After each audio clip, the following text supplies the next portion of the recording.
In 1995, a short black and white film was shown to a specially selected audience in a private cinema in London.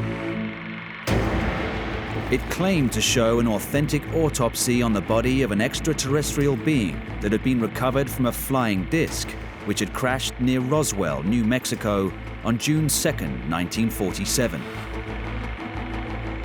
The audience were astonished. But where did the footage come from? And was it real?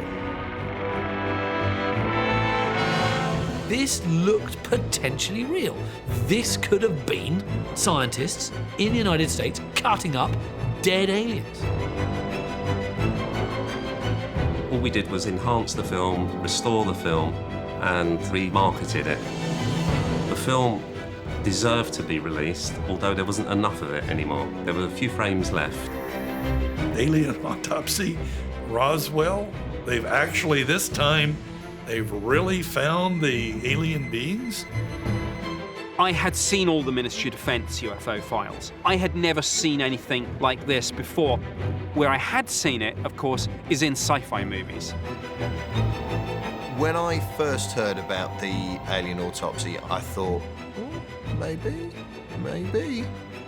This extraterrestrial body lying on a dissecting table, I thought, wow, what a great image. In this episode, we talk to the team behind some of the most controversial and talked about footage ever filmed, to hear, in their own words, how and why the film was made. I filmed it. I developed it.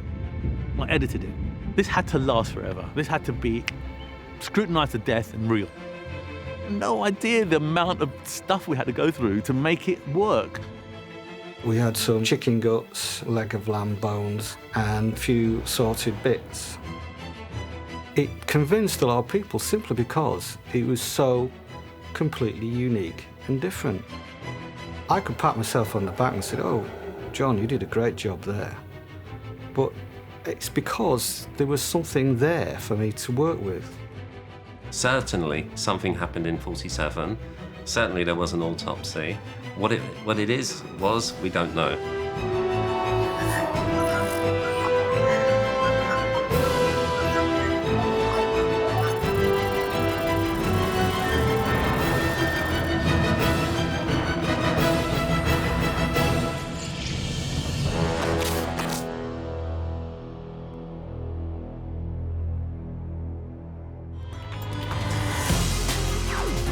The so-called alien autopsy film footage created a huge stir, not only with the television executives at the screening, but also with the public at large. The film clearly shows what appears to be the body of an alien creature, being examined by a number of personnel in laboratory coats.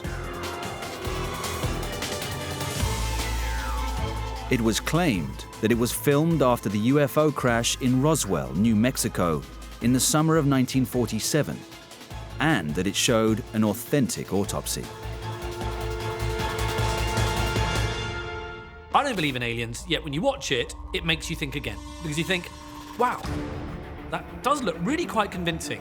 So if aliens had crashed, that's what it would look like if an autopsy was carried out. The bit where they take the brain out is, and it looks really convincing. But I'm a skeptic, and therefore there's a major part of me which goes, I know this must be a hoax because I don't believe in aliens. But there is a little bit in that film that looks good enough to make you think, maybe, just maybe, it could be just a scintilla of truth to it.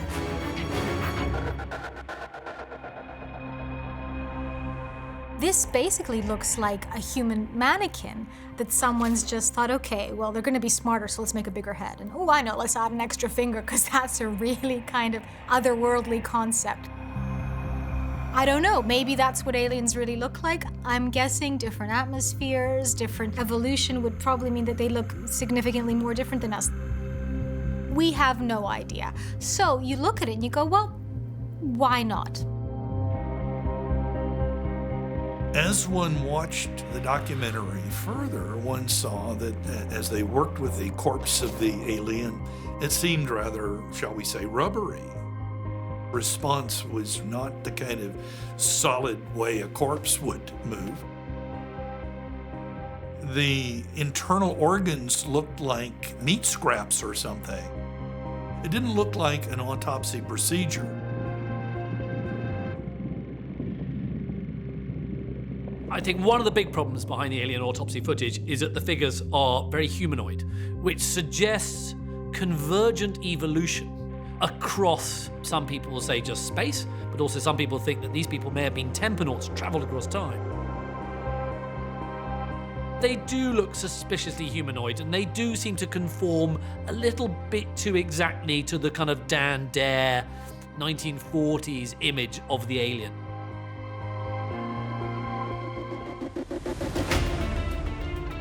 In the 1990s, the British Ministry of Defence ran a UFO reports desk. It was run by Nick Pope, and it was the nearest thing to a real-life X-Files department. Pope was at that first screening and saw the footage. I was, of course, intrigued to hear about this and interested when I got the invitation. I went along with no particular expectations. I turned up at the Museum of London to find that there were no other government people there, so far as I could tell. And with no preamble, we were just shown this rather grainy, occasionally out of focus piece of footage. The pitch here is, this is 1947. Well, wait a minute, the first thing is, the thing's in black and white. We had colour footage, for example, during the Second World War, and we don't, when we get to those important moments, suddenly notice that it all goes out of focus at the critical point. Firstly, if this is really Roswell and 47, why have we kind of gone 3 steps back when it comes to the technology? I was interested, amused. I think some people were a little bit shocked and surprised. Some people in the audience clearly believed it. I did not. I suspect that I was invited not to endorse this, because I never would have endorsed it, but to maybe behind the scenes add a little bit of credibility, unofficially. We know that when people talk about things, they feel realer. Does this look kosher? Well, actually, if you look at the clothes they were wearing, even apparently the film made sense from the era it was taken. It seems to, possibly be real. After the screening in London, the producers took offers from broadcasters across the world to screen it. The largest deal was reportedly done with the Fox network in the United States. This thing explodes into the public spotlight and into the public consciousness. It gets sold to Fox, and there's a TV special. Then clips get licensed, and little extracts and stills get shown by almost every major news media outlet on the face of the planet. Fox Television broadcast the footage in the United States on August 28, 1995, under the title Alien Autopsy, Fact or Fiction. Attracting an estimated audience of nearly 12 million people, the program caused a sensation. I think people watched the alien autopsy out of intrigue. Perhaps, though, on another level, we watched it out of fear. If there is something else out there, in the same way that the caveman feared sort of the big bad dinosaurs, is there a part of us that thinks, well, are we safe? Do we need to watch this just to make sure that we know everything? Are we living in states that are so protective of us that there is a danger that we don't know about? While I think part of the people watching it watched it out of intrigue, I wonder if part of it was as well this notion of, if this is true, what does it mean for me as an individual and my safety?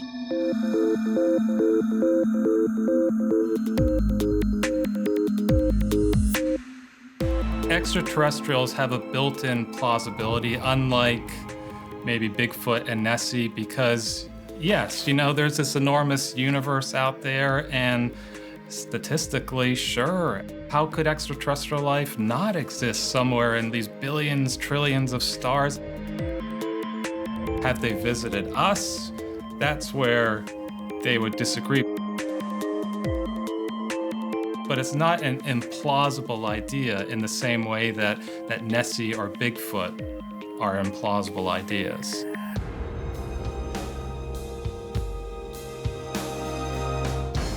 When this story broke, I did not get a call saying, Nick, what's going on? Why have the Americans disclosed this, maybe through some circuitous route? Why has this leaked out?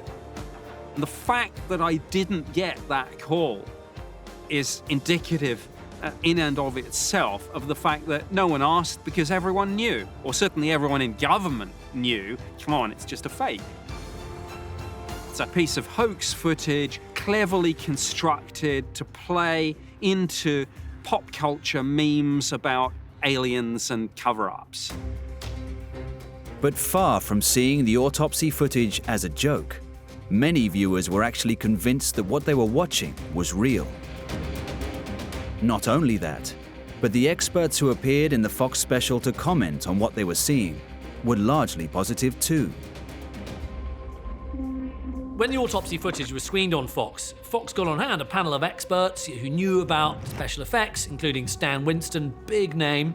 And when he sees the knife cutting in and the gore or blood oozing out, Winston is looking at this and going, this is a really good job. I can't just knock this off quickly. Someone has spent a lot of time and money on this if they are faking it. He estimated that whoever put this film together had spent $300,000. As we'll see, that was a somewhat overinflated figure, but it was enough for someone like Winston to go, look, that is just not some knock-up fake in some kid's bedroom. That is done by proper movie people who know what they're doing. It looks real to Winston. How the likes of the rest of us supposed to take it? It's good enough for him, then what do I think? When I first saw the Alien Autopsy film, my antenna were already up. Oh, really? I said, Alien Autopsy? Roswell? They've actually, this time, they've really found the alien beings? One of the first things that came to my mind was that, isn't it interesting that the aliens look just like our culture has imagined in an evolutionary way, imagined that they would look. What an amazing coincidence that this has happened, because we've imagined all sorts of blobs and robotic forms, monstrous cyclopean Mothman and so forth. It is time, Earthman. And then in 1961, we get the little big-eyed, big-headed humanoid type, a sort of cute version, futuristic version of us. The Alien Autopsy film has been huge news for 2 decades.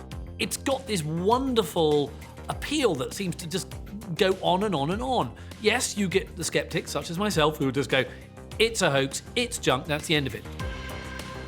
But there are so many ufologists, alien obsessives out there who still look at this film and go, you know what, this is true. And actually there's a conspiracy there to try and make it look as though it's a hoax, but actually it's real.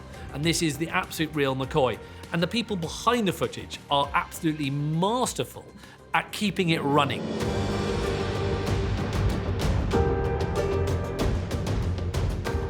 The man who owned the autopsy footage hosted the screening in London and then sold the clips to Fox and other broadcasters around the world is Ray Santilli, a music and record promoter based in London.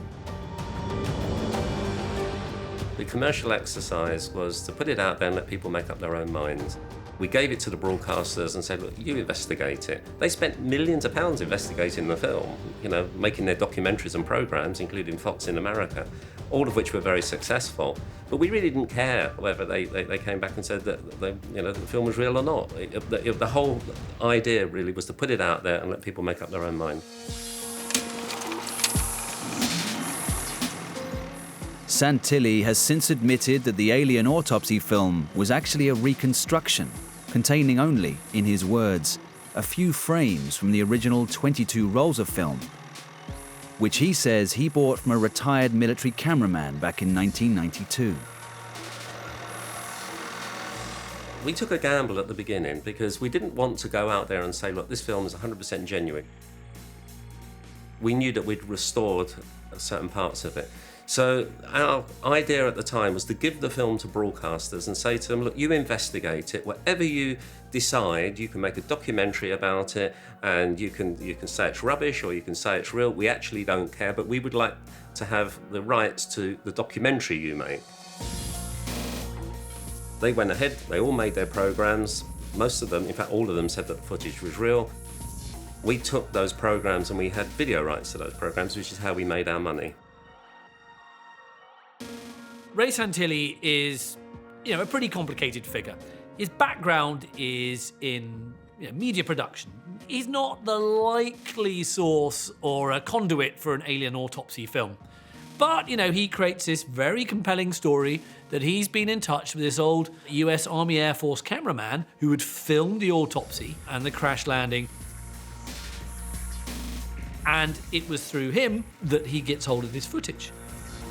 Like all hoaxes, the person putting the hoax out is always saying that this has come from someone else. Just like the Hitler Diaries, the man who sold it wasn't the man who originated it. The film deserved to be released, although there wasn't enough of it anymore. There were a few frames left. What we did was, and the way I see it, is no different from, you look at many of the great works of art that are hanging in the galleries out there that have been restored so many times that, they bear no resemblance to really what the original artists had done at the time. All we did was enhance the film, restore the film. We were not able to examine the authenticity of the content itself because we weren't there in 1947. All we have is the image. What we were able to check was the background of the photographer. We were able to verify his story in terms of his career and the reasons that he sold the film to us, because he was in quite desperate straits at the time. All of that was genuine. So, it was a common sense call, actually, on our part. Santilli admits that only a few frames of the original footage, less than 1 second's worth, shot back in 1947, was actually used in the final autopsy film, and that the majority of what we see is just a clever recreation.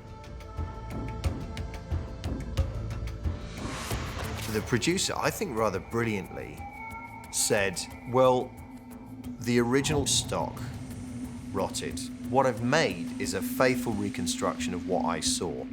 And a tiny little bit of it, 6 frames I think he claimed, which is about a quarter of a second, is real. That's enough. That's easily enough of a hook. It's a masterstroke, that. It's really, really clever.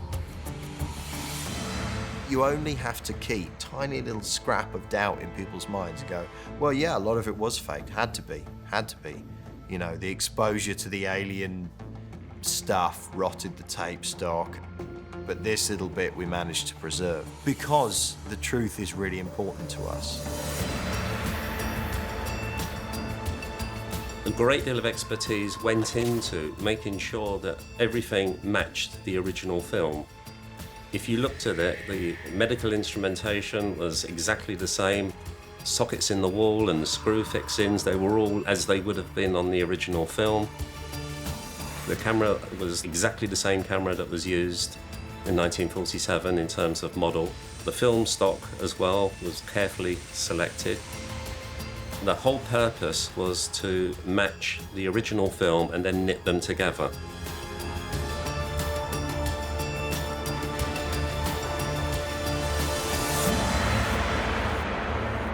I give him some marks for nerve.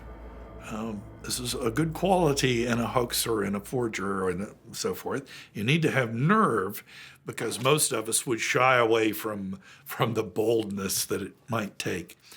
But he attempted to get the filmmaking experts, Kodak, to authenticate the film. Oh, that's a bold mark, isn't it?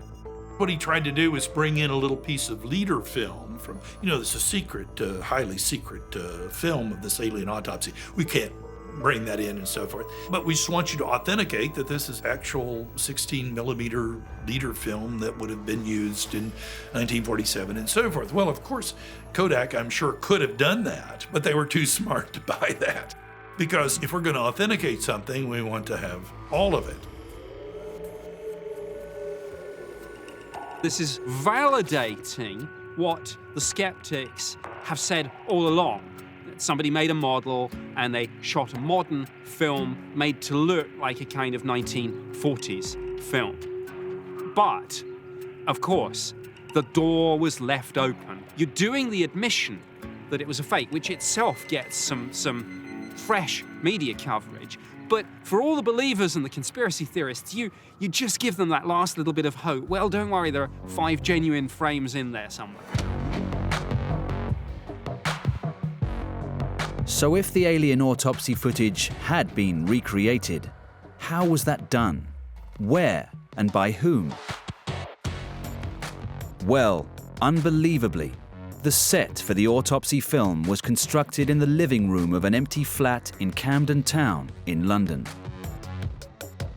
John Humphreys, a special effects artist and sculptor, was contracted for 4 weeks to construct 2 dummy alien bodies. He claims that Ray Santilli showed him some excerpts from the original autopsy footage filmed in 1947. When I saw the footage, it was quite badly degraded, but there was glimpses of information that was enabled me to sculpt from. I mean, I sometimes work on films and be asked to make a Greek god from a picture the size of a postage stamp. It's something I can do. Based on what he'd said he'd seen in the original autopsy footage, Humphreys set about recreating the alien body in his workshop down in Sussex. I've based the idea of the 6 fingers and toes from what I thought I could see in the original footage. The head on the sculpture is basically my interpretation of what I saw. I think most people, when they create an alien, they do everything over-exaggerated. But from what I could see, it was much more humanoid. And so I've tried to keep it as subtle as possible to reflect what I saw. It is absolutely clear that a fantastic amount of organisation and planning went into making this film just look just right. A lot of things looked the part. There's a telephone mounted on the wall with a curled flex. And initially, people studying the film looked and went, there were no telephones with curled flexes in 1947. But people did some digging, and they found telephones with curled flexes in America in the 1930s. The clock on the wall seemed to move properly with the time. The whole autopsy seemed to take about an hour and a half, and throughout the film, the clock is shown to have been moving correctly. The elements looked just right. It was very, very well put together. It was a really nice piece of production on what must have been a pretty limited budget. And so therefore, to the untrained eye, and even to a lot of trained eyes, this looked potentially real. This could have been scientists in the United States cutting up dead aliens. I don't know if it was a man or a woman. I couldn't tell from the genitalia area, so my interpretation was how I've done it. I believe we were visited at Roswell, and the beings were very humanoid. They had eyes which were bigger than human eyes, but not ridiculously big. The black covering may have been some kind of protective type lens for our atmosphere. The mouth on the alien was quite small. The head was big in comparison, but maybe they have a greater brain capacity than ourselves. What's going on with the belly? I think the beings had been decomposing for a short period of time, and there was some swelling. Maybe if you're from another planet, you may decompose quicker in our atmosphere, who knows? The alien itself was, especially with hindsight, having been a bit suckered in by it at the time, is a bit disappointing in as much as it conformed very closely with versions of aliens created in comic books and sci-fi and all the rest of it. My feeling is that if there is intelligent life outside of what we've experienced so far, it's unlikely to look anything like us. According to Humphreys, the alien insides and brains were made using sheep innards set in raspberry jam, alongside chicken entrails and knuckle joints, which were bought from a butcher's shop in Smithfield Meat Market in London.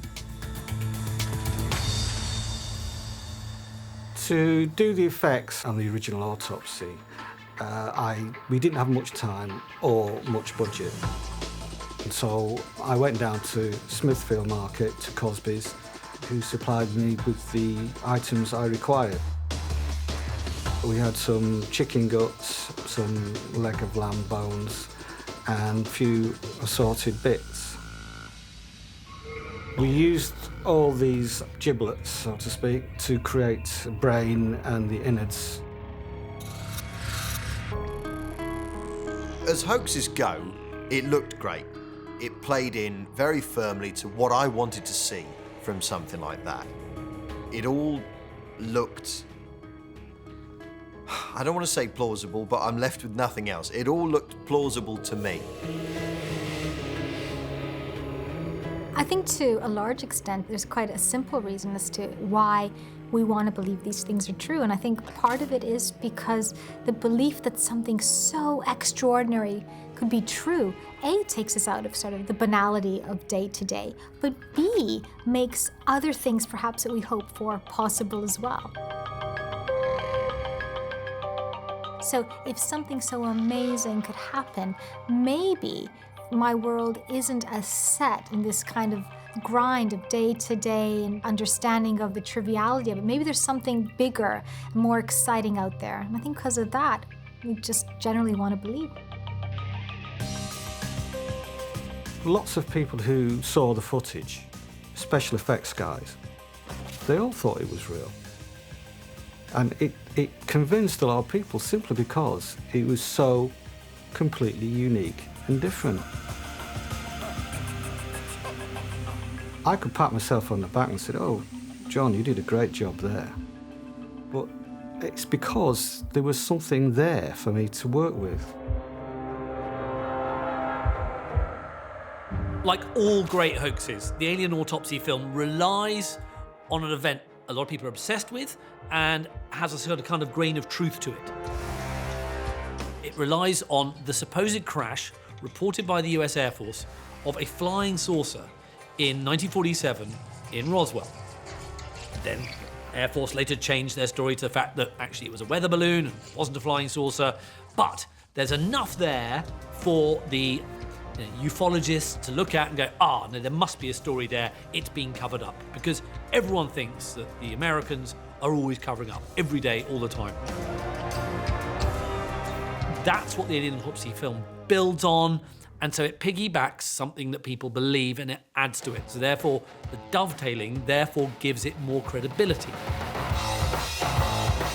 After filming, the team are supposed to have disposed of the bodies by cutting them into small pieces and placing them in rubbish bins across London. They filmed the autopsy, which takes a bit of time. They then had to get rid of a body.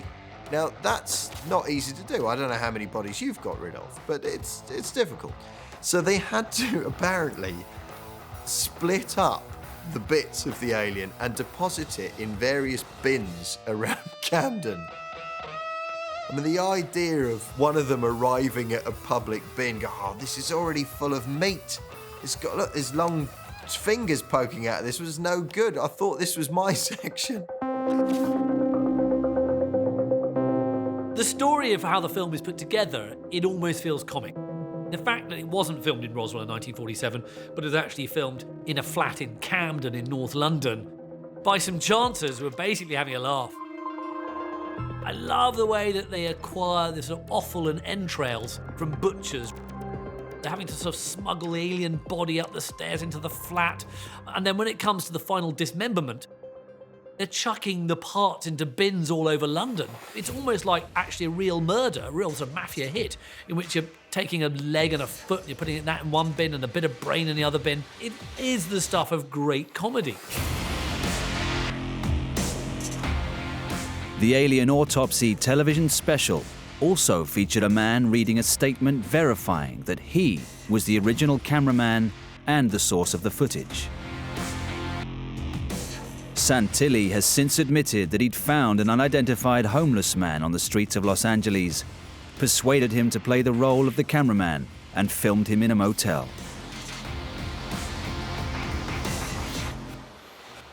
Like all great hoaxers, the people behind the Alien Autopsy film put in a lot of effort to make things look as credible as possible. Now, of course, the really weak link that they had was the fact that they had this cameraman who was supposed to have the footage and given them the footage, but the cameraman didn't want to appear, didn't want to be filmed, and people were saying, look, come on, we're just going to think you made it yourselves. What we think may have happened is that the hoaxers got a tramp, and they just dressed him up a bit, chucked a camera in front of him and said, say you're the guy who filmed it. And it's a brilliant conceit, it's really cheeky, and frankly, it's great fun, and, it shows the lengths they went to make it work. But the whole truth about this extraordinary story has yet to emerge. Now, the man who sourced the flat, provided the film equipment, and claims to have actually filmed the fake autopsy, has, some 24 years later, come forward. His name is Spiros Malaris, and he's a retired professional cameraman and former studio owner. I don't want to take the credit for the film on my own because my team made this happen. Yes, I did a lot of stuff in the film. I designed the set, built the set, props. I filmed it. I developed it. I edited it. My goal, and the only thing I could actually hope to achieve when we made this film, is that I knew people would say, it can't be real. I also knew some people would say it is real. But the ones that said it isn't real, I had to have them say, but I don't know what it is. As long as they don't know what it is, it could be real. Spiros paid particular attention to the props that he bought, knowing the close scrutiny that they would come under. I'd had a number of convincers in the room. Tools, bowls, bits and pieces, as a Bunsen burner in there. All of that had to be right for America for 1947. I wired the whole set 110 volts, the same as America. I bought the same Bakelite sockets, although they weren't seen. I think there might be a shot that you can see one. Every detail was covered because I knew I couldn't stand still with the camera. The part of you that wants to believe it is true is this idea that it kind of matches your perception of what it would be. So they're higher beings. They have these giant brains and they're able to telepathically communicate. So the idea that it's these little people with giant heads kind of fits in with this notion that we have or we've been sort of fed over the years. I think that's the part you think, oh, okay, well there's a box tick. But then you kind of think, really, truly, there's just a couple of guys in white suits, and this room doesn't look too kind of high-tech. It just seems to me if there was, a life form from another planet, there'd be a lot more precaution taken than a couple of guys in white suits cutting it up. One interesting thing that I did notice is that the time on the clock, I believe, that you first see, as I recall, is 10 past 10. Now, if you buy an old clock from anywhere, or if you buy a watch, very often set at 10 past 10 or 10 to 2, I think it's a symmetrical smiley face. So if you went out to a props department and wanted to find an old clock from that era, chances are the time would be preset to 10 past 10. It's just kind of playing to the UFO and the conspiracy theory community's expectations. It's showing people what they want to be shown, trying to get them to believe what, in a sense, they want to believe, and in many cases they already believe. So you're kind of playing to the gallery.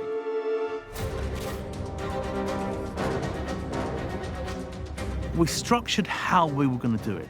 We're going to cut the head, and we're going to cut the skull, and we're going to remove a brain. It's not in there. So we've got to do it in a way where we can cut it, hollow it out, put the brain in, and then look like we're cutting the head off again. Any cameraman will tell you the continuity is seriously important because a slight movement is going to show. So the camera shot had to be a moving camera shot that I dissolved. Because each reel in the camera was only 50 feet, I had to time it that it ran out at that time. No idea the amount of stuff we had to go through to make it work. This had to last forever. This had to be scrutinized to death and real. Unlike, say, the Hitler Diaries or Princess Diana tape, my film maintained its integrity for 15 years. No one was able to say, this is a fake. Lots of people said, oh, I don't believe it. And lots of people said, I do believe it. And nobody could say why it wasn't real. Oh, I just have a hunch. That's not enough. But closer inspection of the actual medical procedures carried out in the so-called autopsy give away that it's not real, many say. As I talked to pathologists and as reports began to come in, found that there was a lack of a block to raise the head and support the body so that the brain could be opened. The person performing the autopsy was holding the scissors, shouldn't he have been holding them the way a pathologist holds scissors, which is not the way a tailor or a barber holds his scissors. It's a different way. They free up the forefinger, or sometimes two fingers, to steady the scissors to make very precise cuts. There were all kinds of mistakes. The pathological data was powerful. In other words, if your first look was that it was abysmal, it didn't get any better. That's not to say this didn't have some merits. The alien was pretty well done. It was a skilled piece of work, but the rest of it, pretty amateurish stuff. It will go down as one of the greatest and most elaborate UFO and alien hoaxes of all time. Somehow, a group of Londoners supposedly faked a US government top-secret alien autopsy in a small flat in North London, using a model and some meat from a butcher's shop. Not only that, they then sold the film to the Fox network and many other broadcasters around the world, where it smashed viewing figure records, and in the process made the producers very rich. And yet, even today, with all that's been revealed, Ray Santilli still maintains that there was a real autopsy film upon which the reconstruction footage was based.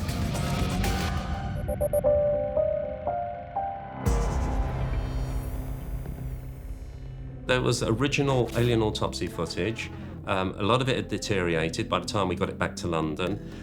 Yes, we recreated scenes and we plugged gaps, as I said earlier. I still have the original footage, and that original footage, at some later stage, when we decide is the right time, will be made available to the public to see.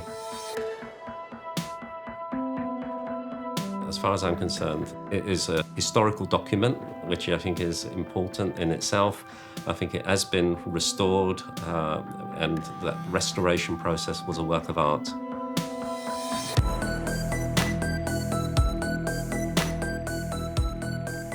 I think that the people behind this, they were having a laugh. I think they were setting out to produce what is a great hoax. It's not criminal, they're having fun.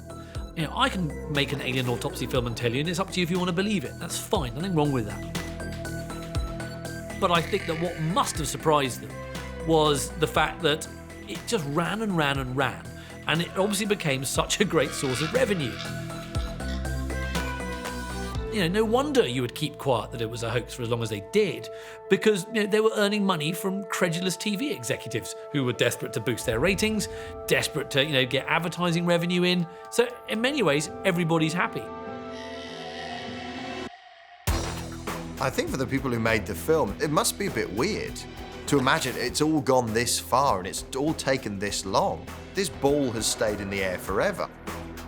I think if I made that film, I'd imagine that that might go a week or two before you get caught and go, it was good fun.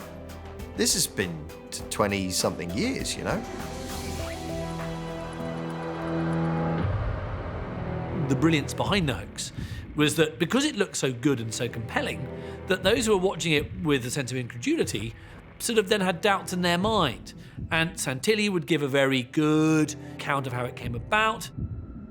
And so therefore, if you leave these things a little bit open-ended, it means that viewers are going to talk about it the next day. If it was case closed, it's a fake, that would have been the end of the conversation.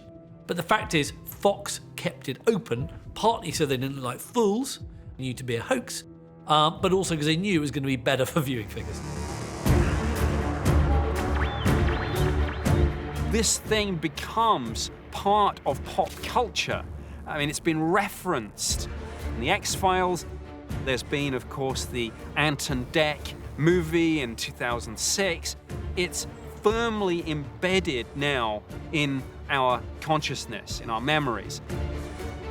I suspect that was the plan all along, but I wonder if even Ray Santilli was surprised and delighted at the coverage that it did end up getting. The showman always tries not to abandon the story, but tries to spin it in a different way. And I think exactly the same thing happens with the alien autopsy. Ray Santilli tries not to abandon the story. Instead, he puts a new spin on it. He says, oh yeah, there really was footage, but it was so bad that I had to restore it and hire actors and a special effects expert to create this body. The problem with Santilli's story is that there were so many people involved that yes, people start to talk, that the edges of it start to crumble. How credible is Santilli's story that it's a restoration? I mean, once you've admitted that, kind of the game is up.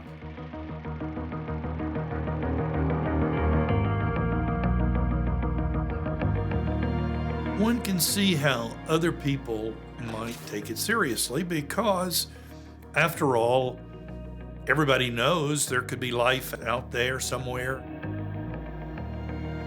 It's easy to see how, to the average person, this could be put into a context of, well, we're just hearing it now because it was hidden away. There are conspiracies and things do come to light.